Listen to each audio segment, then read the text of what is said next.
Sir जो है आप जो इतनी बड़ी मोनेस्ट्री बनाए हैं, आपका जिस तरह से व्यवस्था है उस पे आगे की क्या रणनीति है, क्या कार्यक्रम के लिए तैयारियां हो रही हैं, इस पे क्या कहेंगे आप उपासक उपासिकाओं को? समस्त गुरुओं को, सद्गुरुओं को, तथागत, तीर्थंकर, पैगंबर, बोधिसत्व और सम्यक संबोधों को प्रणाम करता हूँ।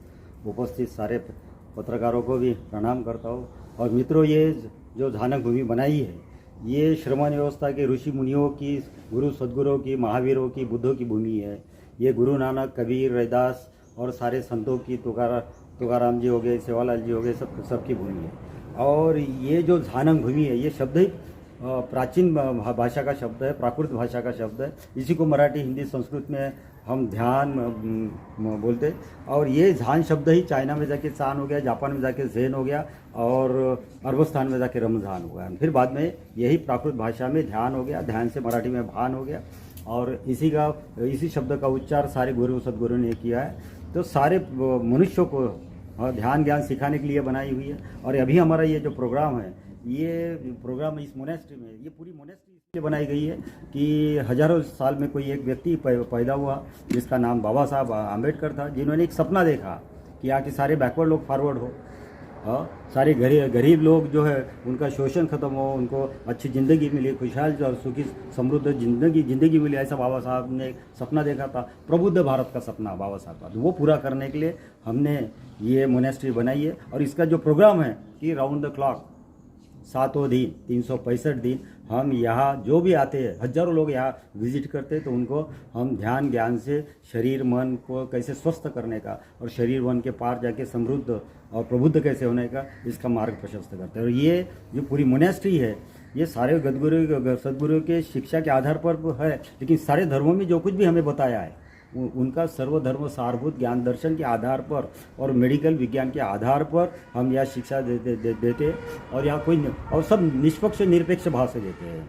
और ये जो मोनेस्ट्री है, अभी आने वाले दिवाली में हम छुट्टियाँ रहती बच्चों को, तो उनको माँ बाप को कहते हैं कि आप लेके आइए और उनका व्यक्तित्व कैसे विकसित हो, और व्यक्तित्व के पार जो अस्तित्व है और वो कैसे विकसित हो, इसके प्रोग्राम लेते हैं। उनके तहत पूरा मल्टी डायमेंशनल प्रोग्राम सामने रख के उनको जीवन के हर मोड़ पर कैसे अपने आप का विकास करें, अपने परिवार का विकास करें, समाज का विकास करें, देश में भी क्या योगदान दे सकते, इस तरह से उनको सिखाते। और उनका व्यक्तित्व तो इस तरह से बनाते कि वो चाहे किसी भी समाज का हो, लेकिन उसके मन में सारे समाज के प्रति, सारे धर्म के प्रति, संप्रदाय के प्रति, सारे मानव जाति के प्रति प्रेम और सद्भाव निर्माण हो।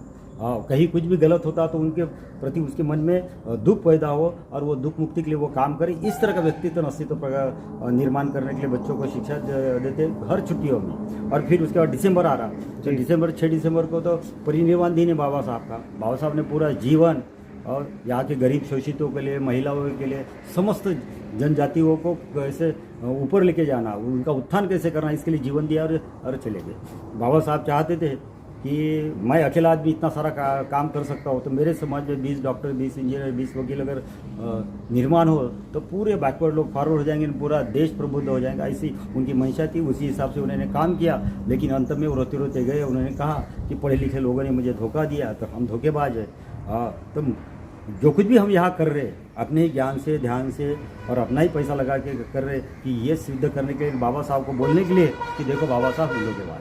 और हम चाहते कि सारे पढ़े लिखे लोग, डॉक्टर हो, इंजीनियर हो, वकील हो, पैसे वाले हो, वो भी जो भी बाबा साहब से इस तरह का मिशन लेकर सिद्ध करना चाहिए उन्हें कि हम धोखेबाज नहीं।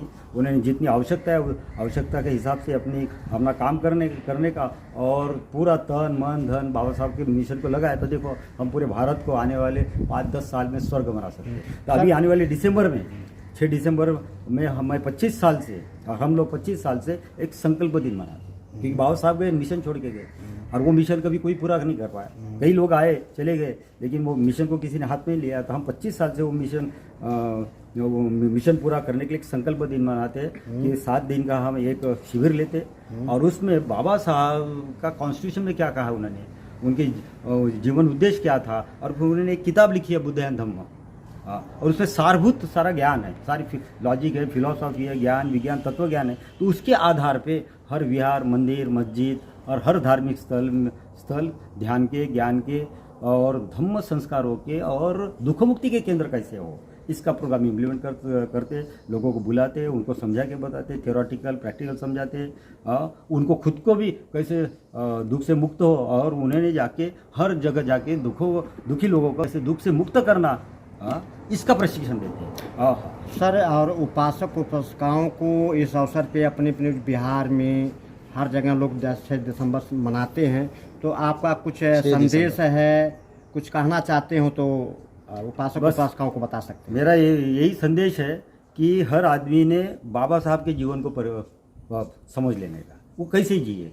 उन्होंने कभी शील का भंग नहीं किया, उन्होंने कभी दारू नहीं पी, कभी झूठ नहीं बोले, कभी मटन मच्छी नहीं खाई, कबीरपंथी थे। उनके जो पिताजी थे राम जी, ऐसा कहते हैं कि वो राम जन्म के दिन पैदा हुए करके उनका नाम राम जी रखा, इसलिए हम बहुत ही श्रद्धा से जय राम जी की बोलते सब लोगों को, कोई भी आए तो। उन्होंने भी कभी दारू नहीं पी, मटन नहीं खाया और कभी कोमड़े बकरे जानवर को नहीं खाया और सामाजिक काम किए। उनके जो पिताजी थे मालो जी, उन्होंने भी शील का पालन किया, कभी भी दारू मटन मच्छी नहीं खाई और कभी गलत काम नहीं किया, सामाजिक काम किया। उनके पूरे फैमिली में सारे लोग हिमालय में जाके तपचर्या की करके उनके घर में बोधिसत्व बाबा साहब पैदा हुए।